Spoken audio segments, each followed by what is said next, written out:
This is Kolkata TV's podcast news. আপনারা শুনছেন পডকা। আগামী 24 ঘন্টায় আবহাওয়ার পরিবর্তন দক্ষিণবঙ্গে। আরো বিস্তারিত জানাবো আমি তসমিনা। দক্ষিণবঙ্গের তাপমাত্রা ঊর্ধ্বমুখী। আলিপুর আবহাওয়া দপ্তর সূত্রে খবর, আপাতত চলতি সপ্তাহে দক্ষিণবঙ্গের জেলাগুলিতে আবহাওয়া শুষ্ক থাকবে। সপ্তাহের শেষে দক্ষিণবঙ্গের জেলাগুলিতে তাপমাত্রা আরো বাড়বে।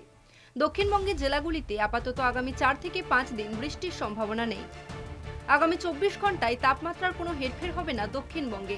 কাল থেকে চড়বে পারদ। সপ্তাহান্তে অনেকটাই তাপমাত্রা বাড়বে গোটা রাজ্যে। সর্বোচ্চ তাপমাত্রা 30 ডিগ্রি সেলসিয়াসের উপরে চলে যেতে পারে। কলকাতায় আপাতত বৃষ্টির সম্ভাবনা নেই। অন্যদিকে আজ বৃষ্টির সম্ভাবনা রয়েছে উত্তরবঙ্গে। দার্জিলিং, কালিম্পং, আলিপুরদুয়ার ও জলপাইগুড়িতে হালকা বৃষ্টি হতে পারে। উত্তরবঙ্গের দার্জিলিংয়ের উঁচু পার্বত্য এলাকা এবং সিকিমে তুষারপাতের পূর্বাভাস রয়েছে।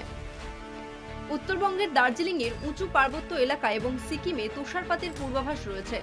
কুয়াশার দাপট থাকবে বেশ কয়েকটি জেলায়। শুনুন পডকা রাত দিন 7 দিন।